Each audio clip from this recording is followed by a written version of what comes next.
Hey, this is Dr. Priyanka Venugopal, and you're listening to the Unstoppable Mom Brain Podcast, episode 51, My Son and Disappointment. Today's episode is a little bit different. It's a little bit more of a story time, but with a powerful message that I really wanted to share with all of you. I'm going to be sharing a real story around something that happened recently with me and my son, and a lesson that I was able to learn again and that I was able to demonstrate to him. This episode is a little bit of an extension of last week where we talked about making the data neutral, and I wanted to share this real life example as it happened. I do have another episode coming out soon about the lessons that I have learned from my son, but today I really wanted to highlight how I handled disappointment with my son, and I got to teach us both something along the way. If you want to reach your ideal weight and create lightness for your body, you need to have simplicity, joy, and strategic decisions infused into your life. I'm a physician turned life and weight loss coach for ambitious working moms. I've lost over 60 pounds without counting points, calories, or crazy exercise plans. Most importantly, I feel calm and light on the scale and in my life. There's some delicious magic when you learn this work and the skills I'm going to be teaching you. Ready? Let's get to it. Hey friends, welcome to today's episode where I am doing a little bit of a story time, sharing a real life story because I think it demonstrates messy learning at its finest example. Learning doesn't happen perfectly. It's not like you learn something once and then boom, you're done. I think that we see this a lot, especially for high achievers, where we think hitting a goal, we've learned something, maybe we've learned about weight loss, or we've learned about a specific goal that we have, and you think you've learned something once, and now you should just be able to hit that goal with ease. And this is such a lie. It is always going to be messy. Learning and growing is always going to be messy. And I want you to know, no matter what phase of your life you're in, whether you're learning or growing, that when we allow for the messiness, we can create so much more growth. So that is what today's story time is about. Learning is messy, growth is uncomfortable, and it doesn't always have to feel so good. So as you all have heard, maybe if you're new to the podcast, you haven't, I have two kids, my son who is 7.5 and my daughter is 4.5. And my son from literally, the day that he was born, but more practically since he was like 1 or 2, I would say has been a musician. He picked up the ukulele when I want to say he was maybe 1.5 or 2. He would listen to One Direction songs on like our home music device. He learned all of the One Direction songs. He was 2 years old when he learned all the One Direction songs. He even dressed as Harry Styles for Halloween. If you're following me over on Instagram, I will insert a couple of clips because they are just so cute. Whenever I remember it, I just think back to those memories with such fondness. But from the earliest age, he has been a musician. He would pick up instruments and just start strumming away, no lessons. He would just kind of start playing instruments and just fell in love with music. And it was kind of surprising because I don't think of myself as very musical. My husband is definitely not musical, but this is just something that just seriously a unique trait about him. So as he got older, probably around the age of 4 or so, when the pandemic first started, he was home from preschool, and he, just to kind of keep him busy because he wasn't in school and we were working, he got access to an app on an iPad that taught him how to play the piano. So he taught, and I'm going to put the information for this app in the show notes page. It's called Piano Maestro. You can go find it on the iPad. You cannot get it on your phone. It can only be on the iPad. I'm not affiliated. It's just an app I really love that he learned how to teach himself how to play the piano. So he would get on this app and it made learning really fun. It was like a game. He started with the thumb goes on middle C. And over the course of probably 6 months, he just, went crazy over learning the piano. And I would say probably by the age of 4.5, 4 3/4, by December, he had finished the whole entire course. There's 50 levels and he could play songs two-handed on the piano. Just well beyond anything that I could have ever expected from him. And I would say probably about a year after he started learning on the iPad and we started to see, obviously, he has this love for piano, he has a love for music.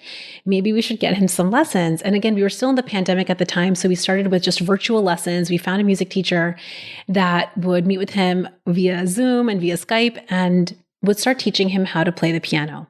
And I would say from a really young age, as I shared about my son before, he can be a little bit or a lot of it defiant when it comes to instruction.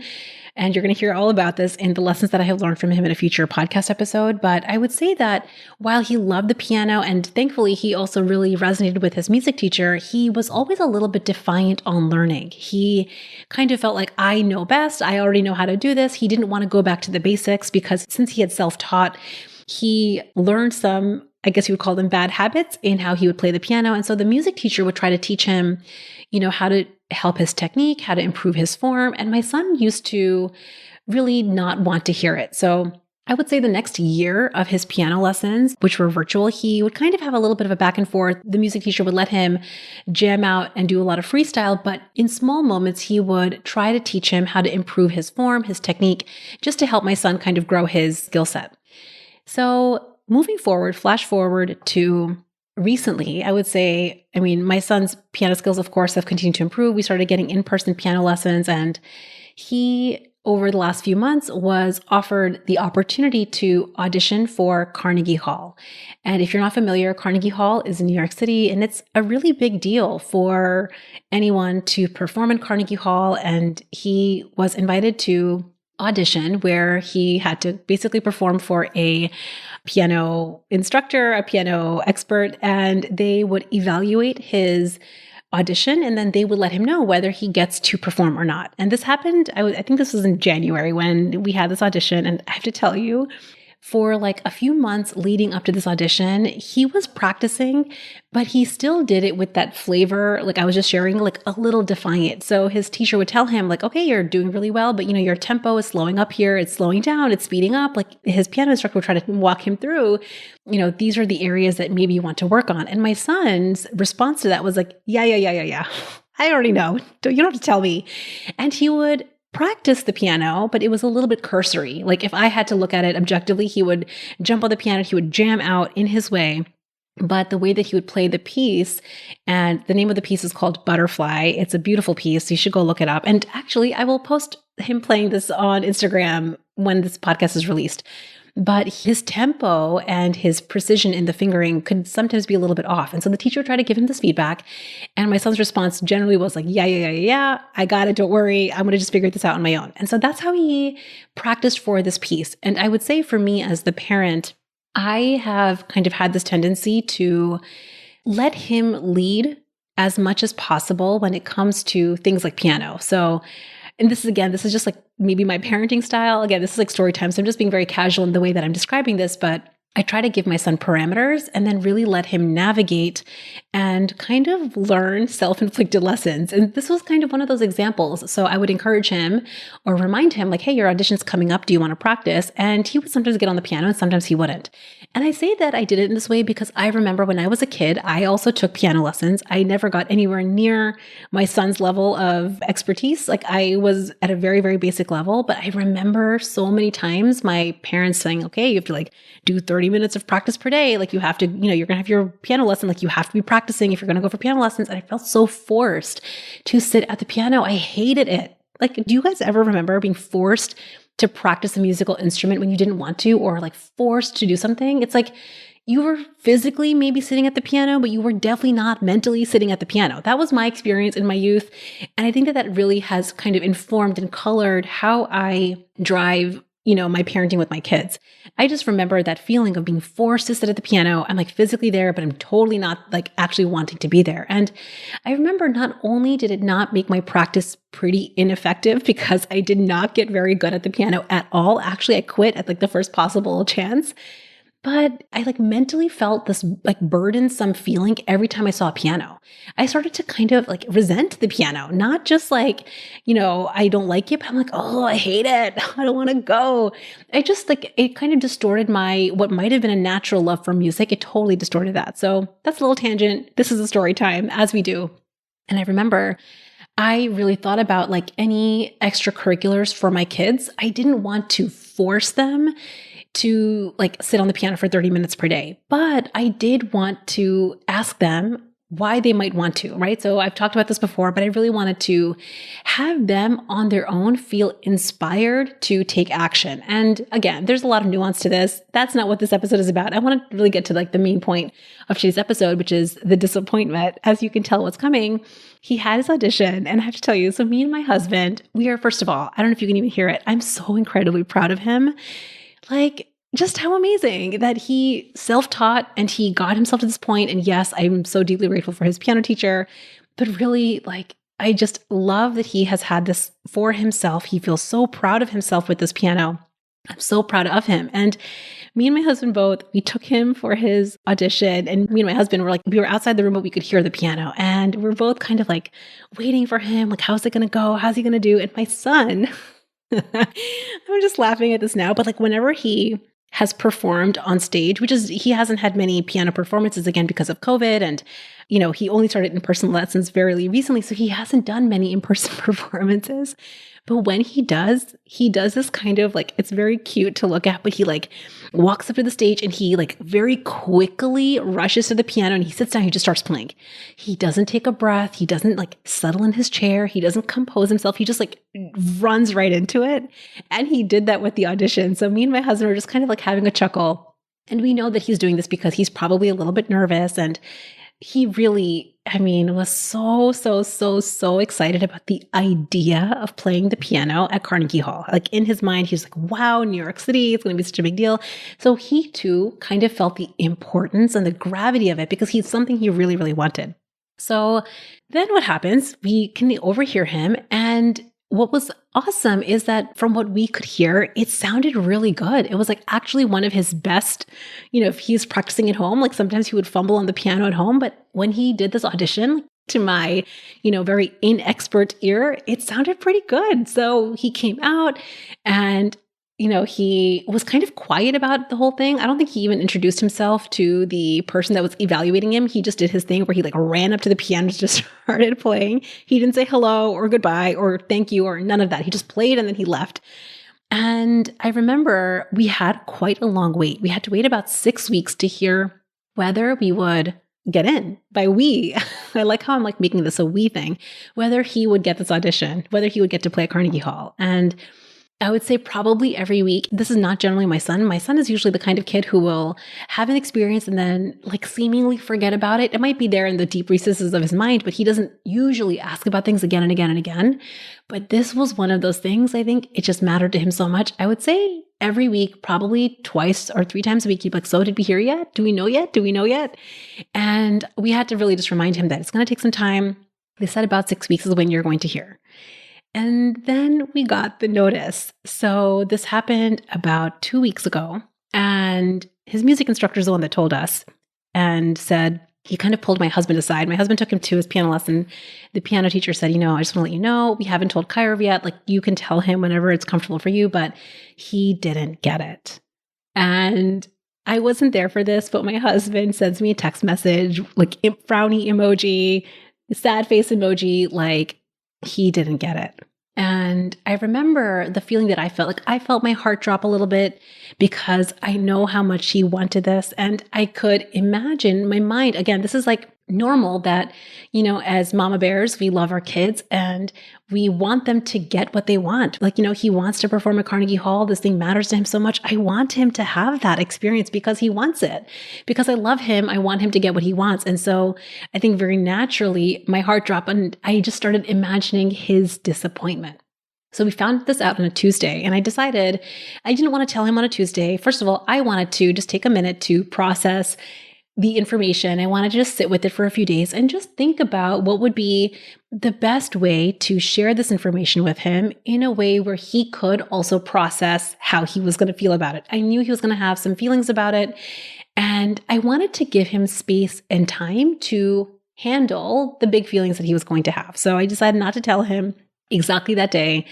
And I waited until Friday. So now 3 days have passed. And I want to be kind of clear on this. Like I wasn't ruminating on how am I going to tell him and what's the exact right perfect way and like how can I minimize the damage and how can I minimize his disappointment.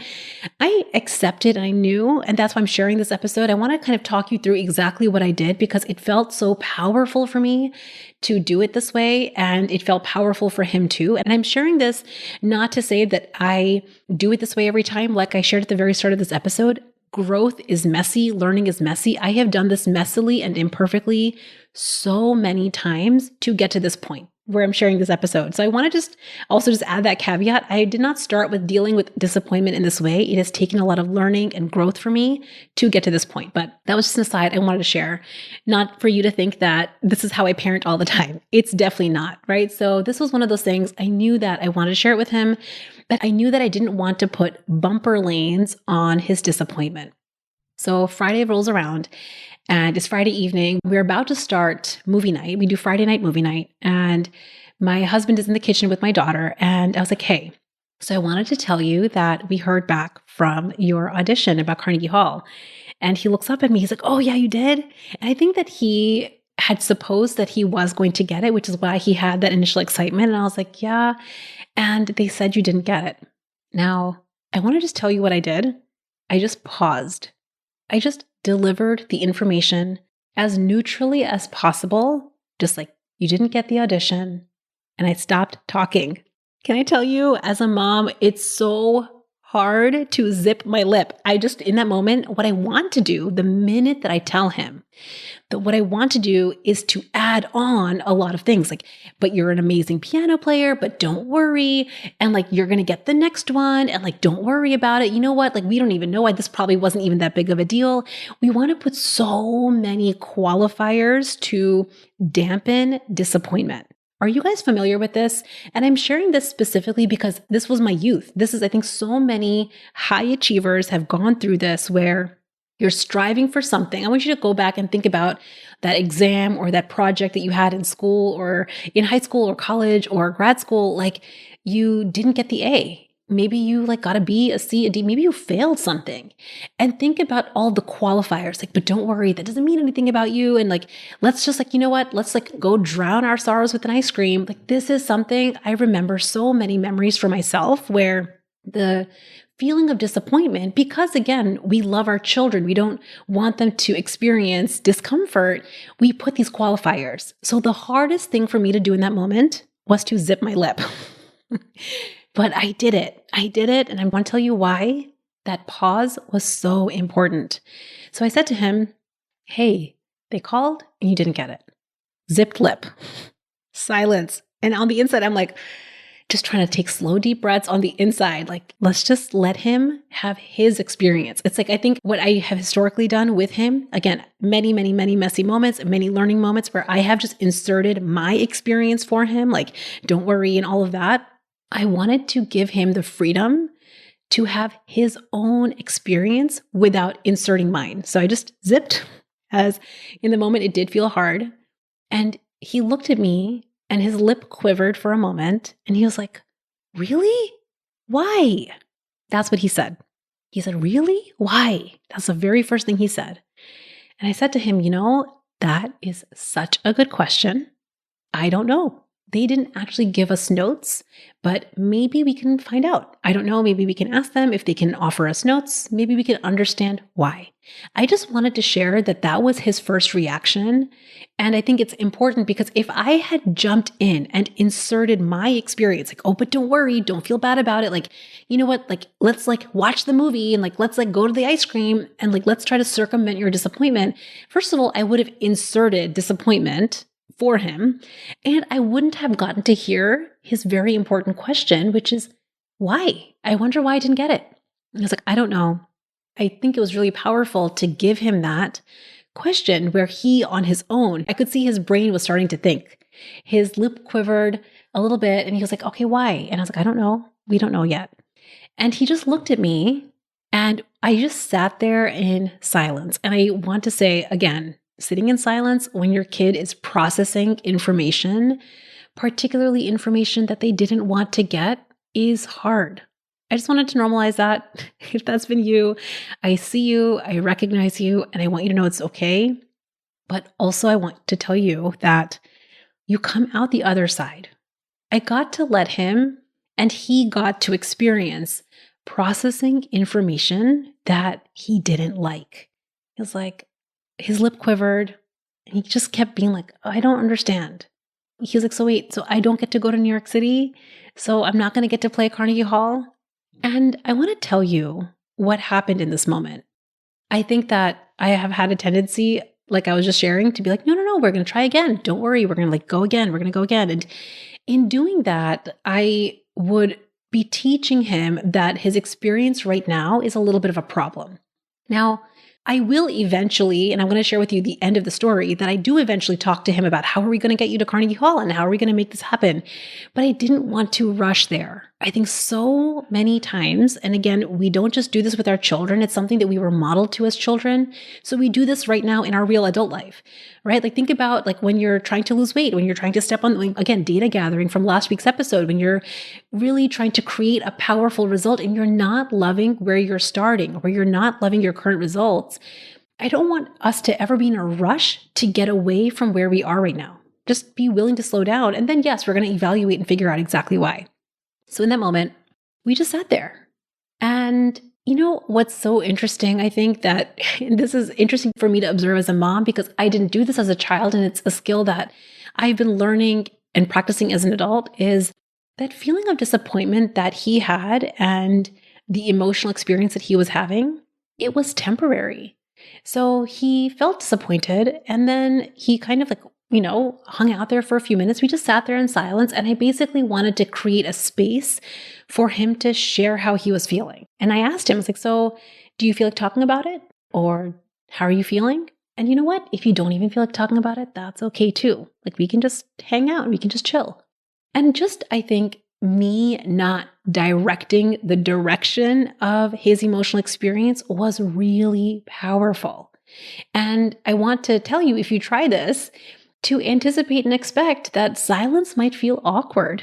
It might be like you feel like you need to fill the gap with something, fill the space with something, but you don't. Just like giving space and silence, and however awkward it is, I let him process it on his own. And kind of after a few minutes, it wasn't really that much longer. After a few minutes, he's like, that's okay. And he's like, I'm going to go get daddy and let's start our movie. I was like, okay, that sounds so great.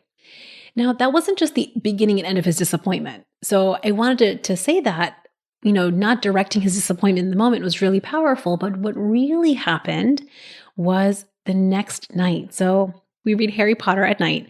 And during reading time every night, I use it as an opportunity to kind of use the different characters of the book to pull out different characteristics about what he likes and what he doesn't like to help him kind of get language to how he's feeling, right? So we talk about Voldemort and Harry and Draco Malfoy and, Hermione. We talk about all the characters and the different characteristics they have and the characteristics that he likes about them. And I kind of use reading time as an opportunity for teaching, as you can tell.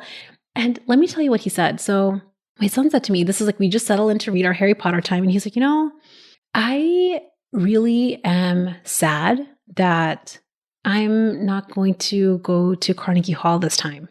And you know what? Having him come to me on his terms, I think felt really powerful for both of us because it was in his control. He got to have the conversation when he wanted to have it, not when I wanted to have it. It just let it be about him. And when he came to me, he was like, I feel really sad about it. And I really want to play at Carnegie Hall. And I was like, okay. And I think that this kind of lended itself because he came to me first with it. I was able to then ask him, how do you think we should do that? And I think what was amazing about this and what's so fascinating about this whole experience is even though he's only 7.5, he was able to say to me, maybe we can get those notes and I could figure out what happened in the audition that I didn't get to play. I think it's so crazy that he came to this on his own without me inserting it. And better than that, one of the messages that I was sharing with him, and I love to share with my kids, and I think that I have to go first. I have to be the example of this, but then really getting to model it to him and have them practices. I actually said to him right after that, I want to show you and just have you see, you're really getting through your sadness and disappointment. Look at how brave you are. look at you getting through sadness and disappointment. And here we are talking about and figuring out how you want to get to Carnegie Hall. And I want to tell you that the experience of this wasn't to run away or solve the sadness or the disappointment.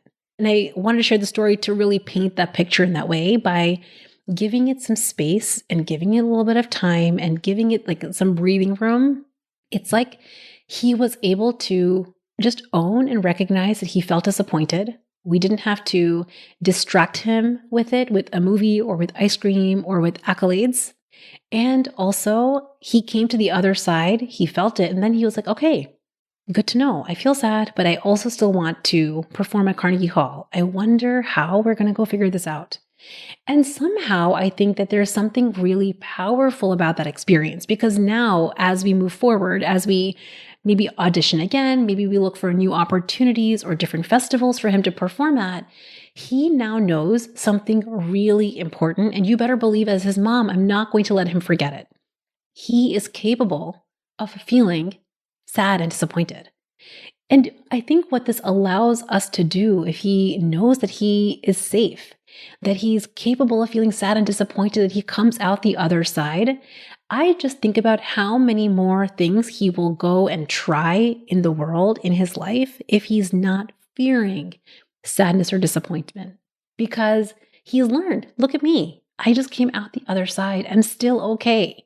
I got through that and I'm still okay. And now he gets to learn at the age of 7 what I learned in my late 30s, that, wait a second, feeling sad or feeling disappointed or having a messy moment that I didn't love, I'm going to be okay on the other side. I'm safe.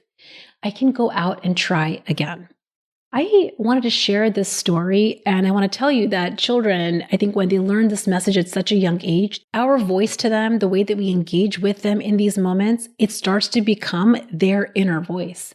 I can see how, now when my daughter is feeling upset about something, I will hear my son tell her things that I have told him.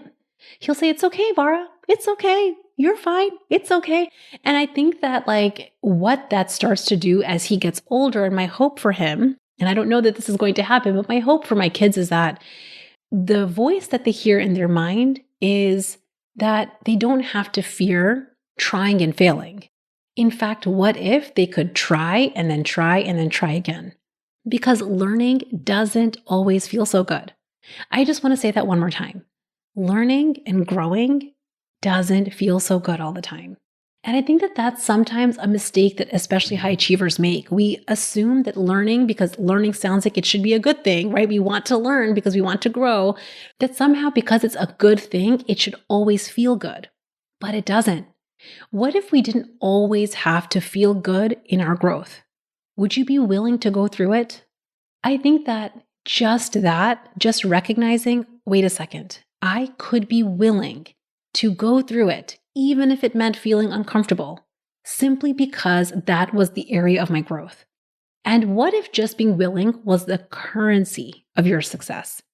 Here's why I say that the willingness to experience the discomfort of growth is your currency.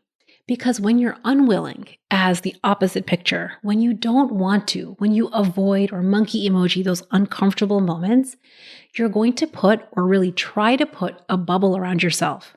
And that bubble will keep your world feeling really, really small. It's going to keep you in inaction. And worse yet, it's going to create a mounting belief that you cannot handle the discomfort of your growth. Really think about where fear has ever come from.